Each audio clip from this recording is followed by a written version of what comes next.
Welcome to Scared Confident. I'm your host, Tiffany Souter. This past week, I spent a little bit of time with a young woman that reached out just looking for some support. And she's not quite 30, has 4 kids, a combination of adoption and biological children. And she's made some decisions that are not the same as the people around her, as her peers, as people in her age group, as people who have the same job title as her at work. And she asked me kind of sheepishly, did you ever feel lonely?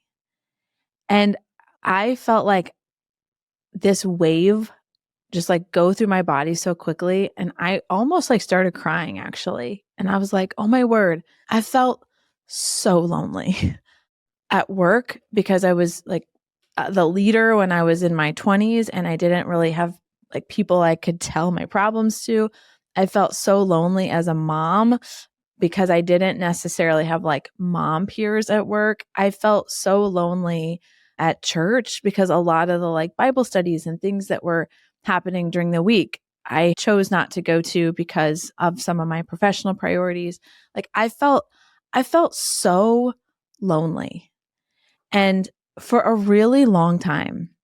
And that's not to say that there weren't people around, that there weren't people that loved me, that there weren't people that like wanted to be interested in my life. It's just the truth of it was I was experiencing something so different in running, like starting a company and running it since I was 25 years old, being married to somebody who was going to have a career in this 2-career household that we were like trying to unpack and figure out what did that mean. And I was trying to figure out like what fed me personally, professionally, socially, like spiritually, like what fed me and what did that look like? And I guess I just wanted to say to you that if you feel lonely, that does not mean that you're doing it wrong. That does not mean that that feeling will be there for the rest of your life. And I think I needed somebody to tell me that because I wondered if I didn't fit into a tribe, if I didn't fit into a group, if I didn't fit into something, like what did that mean? And I want my encouragement to be like, if you don't make different choices, you won't get to different places.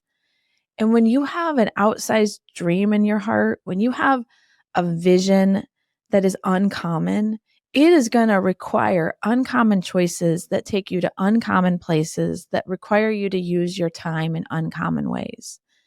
And that's how you get to uncommon outcomes. And so I don't know, this is just an encouragement. Like, yes, sometimes loneliness is part of the journey. I also think there were times where I could have said it more that I was lonely.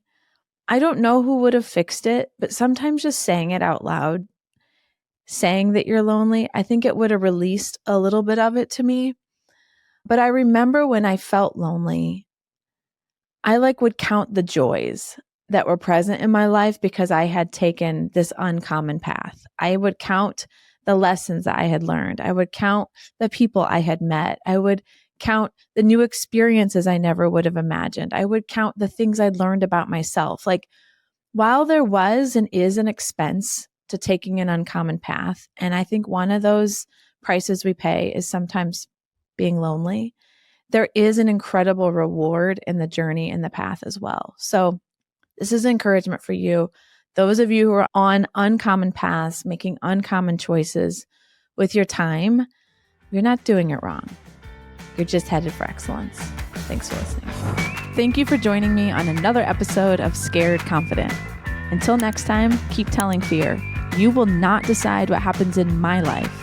I will.